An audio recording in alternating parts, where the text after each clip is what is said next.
یا رسول اللہ میری روزی بڑھ جائے، مجھے کوئی بتائیں۔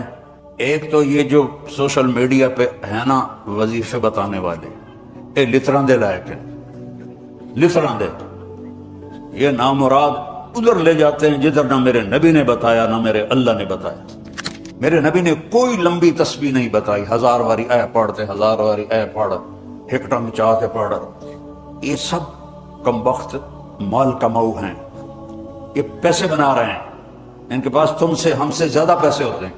ایک وظیفہ اور بتاتا ہوں، جو یہ چاہے اس کی عمر لمبی ہو اور اس کا رزق زیادہ ہو۔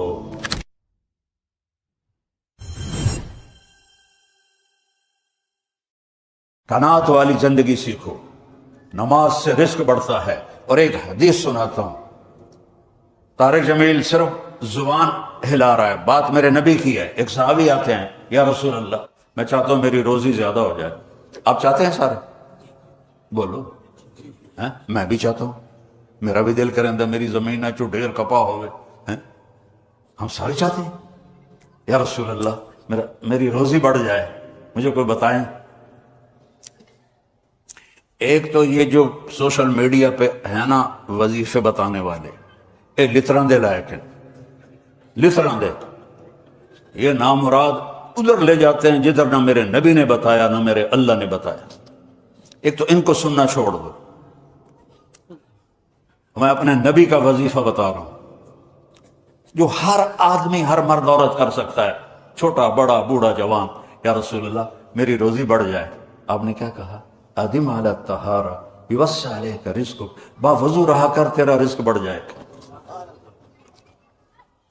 میرے نبی نے کوئی لمبی تسبیح نہیں بتائی، 1000 واری اے پڑھتے، 1000 واری اے پڑھ، ہکٹا میں چاہتے پڑھ۔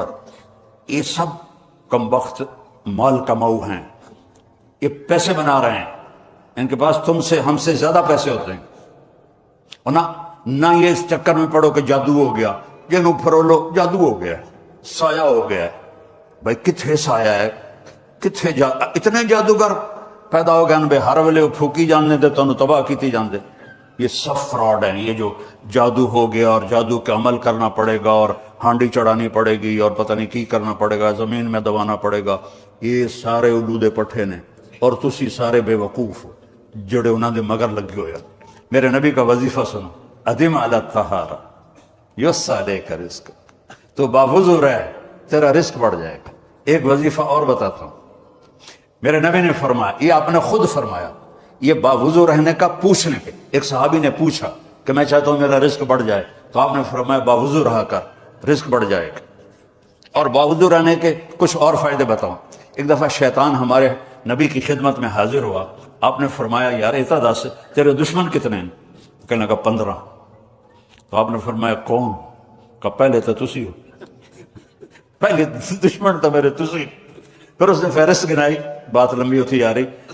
اس نے کہا پھر وہ مومن مرد اور عورت جو باوضو رہتے ہیں وہ میرے بڑے دشمن ہیں، ان سے مجھے ڈر لگتا ہے۔ اور باوضو سو جاؤ تو موت آ گئی تو شہادت کی ہوگی، باوضو سو جاؤ تو ایک فرشتہ تمہارے لیے دعا کرتا رہے گا، باوضو سو جاؤ شیطان ڈر کے پیچھے ہٹ جائے گا۔ اور ایک بتا رہا ہوں جو میرے نبی نے خود بتایا پوچھنے کے بغیر، جو یہ چاہے اس کی عمر لمبی ہو اور اس کا رزق زیادہ ہو تو وہ اپنے ماں باپ کی خدمت کرے۔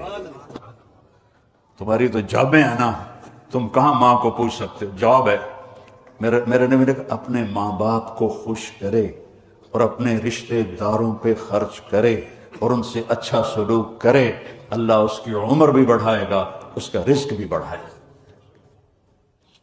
اور ماں باپ کی دعائیں وہاں پہنچا دیتی ہیں اللہ کی قسم جہاں کوئی نہیں پہنچ سکتا۔ میں نے اس زمانے میں میڈیکل چھوڑا جب ڈاکٹر ایک بہت بڑی تصویر تھی، چونکہ وہ ڈاکٹر تھے، بیوپاری نہیں تھے، سوداگر نہیں تھے، ادھم ہی لے لو ادھم ہی لے لو ادھم ہی لے لو، ڈاکٹر تھے۔ اور مولوی ایک کیڑا تھا، کیڑا گندگی کا کیڑا، اور میں ایک ذمہ دار خاندانی جس میں تکبر کی انتہا، انسان کو انسان نہیں سمجھتے تھے ہمارے بڑے۔ تو اللہ نے میرا کانٹا بدلا، میرا ہاتھ پکڑا، آج میں آپ کے سامنے کھڑا ہوں، یہ اس کی مہربانی ہے۔ اس کا کرم ہے، اس کا فضل ہے، اس کا احسان ہے۔ تو میں کالج لائف تک بہت روڑ تھا، نہ ماں کی پرواہ تھی نہ باپ کی پرواہ تھی، تو میرے ماں باپ کو مجھ سے بہت گلہ رہتا تھا۔ تو میں لاہور میں پڑھتا تھا، تو میں خط اس وقت لکھتا تھا جو نہ پیسے مک جاندے ہیں۔ تو ایک دفعہ میرے باپ نے مجھے خط لکھا، بیٹا جب پیسے ختم ہوتے ہیں تو خط لکھتے ہو، کبھی ایویں بھی خط لکھ دیتا کر بھائی تیرا کی حال ہے۔ پتہ ہی نہیں تھا ماں کسے کہتے ہیں، باپ کسے کہتے ہیں۔ تو نبی کی زندگی پڑھی تو پتہ چلا، آپ اندازہ لگائیں۔ بیٹا بہ جا بہ جا۔ میرے نبی نے فرمایا، یہ عورتیں بھی بیٹھی ہیں، کاش میری ماں ہوتی زندہ اور میں عشاء کی نماز کی نیت باندھ کے فرض نماز مسجد کی مصلی پر پیچھے نمازی ہوتے اور میں سورۃ فاتحہ شروع کر چکا ہوتا، الحمدللہ رب العالمین، اور ادھر میرے گھر سے میری ماں کہتی محمد، تو میں نماز توڑ کے کہتا جی اماں جان میں آیا، جی اماں جان میں آیا۔ یہ ماں کا مرتبہ بتایا۔ یہاں تو صرف پونڈ کو دنیا جانتی ہے۔ میرا نبی بتا رہا ہے ماں باپ کی خدمت کرو، رزق بڑھے گا۔ اپنے رشتہ داروں سے لڑو نہیں، اچھا سلوک کرو۔ عام طور پر رشتہ دار آپس میں سینگ پھنسے ہوتے ہیں، اور ہمارے ذمہ داروں میں تو ویسے ہی توبہ توبہ توبہ توبہ، اسی لیکا چھک دیتا ہے۔ سمجھتا ہو اس بات کو؟ لیکا چھک دیتا کیا مطلب؟ کہ بس ہم نے دیوار کھڑی کر دی ہے، نہ اس کو ملیں گے، نہ اس کی شادی میں، نہ اس کی غمی میں، نہ اس کے جنازے میں، نہ اس کی میت میں۔ اس حد تک سنگین ہو جاتے ہیں۔ اور میرا نبی کہہ رہا ہے رشتہ داروں کی سختی کے باوجود اچھا سلوک کر، ماں باپ کی دعائیں لے، تو اللہ تیرا رزق بڑھا دے گا۔ تو جب میں تبلیغ میں لگا، مدرسے میں داخل ہوا، میرے والد اتنے ناراض ہوئے کہ مجھے گھر سے نکال دیا۔ 23 نومبر 1972، یہ تو مولوی بننا تھا، میرے گھروں نکل جاؤ۔ 2 باری اتنے میرے والد اتنے جابر ذمہ دار تھے کہ لوگوں کے پیشاب نکل جاتے تھے جب وہ گرجتے تھے، درد سے باندھ کے مارتے تھے۔ مجھے کہا، اور میری عمر کتنی؟ 18 سال۔ میں خود حیران ہوتا ہوں کہ ایڈی چھوٹی عمر میرے اللہ نے میروں کیویں ہمت دیتی۔ میں کہا نہیں، میں مولوی بننا ہے۔ پھر میرے باپ نے کہا اچھا نکل جا میرے گھر، 2 دفعہ کہا نکل جا میرے گھر۔ پھر جب اللہ نے میری زندگی پلٹی اور میں چھٹی میں آتا اور میں اپنے باپ کی خدمت کرتا، تیل لگاتا، پاؤں دباتا۔ نوکر ہوتے تھے، نوکرانوں تو ہوب نہیں نا، انہیں تو انجن کرنا ہوں۔ تو ایک ہمارے بزرگ لیٹے ہوئے تھے، ان کو لوگ دبا رہے تھے، تو کسی نے پوچھا حضرت کیا حال ہے؟ کہا جی بس میں صبر کا ثواب لے رہا ہوں اور یہ تھکن کا ثواب لے رہے ہیں۔ تو میں اپنے باپ کو بڑے دل سے دباتا، تو مجھے میرے باپ کی دعا لگی۔ وہ کہتے پتر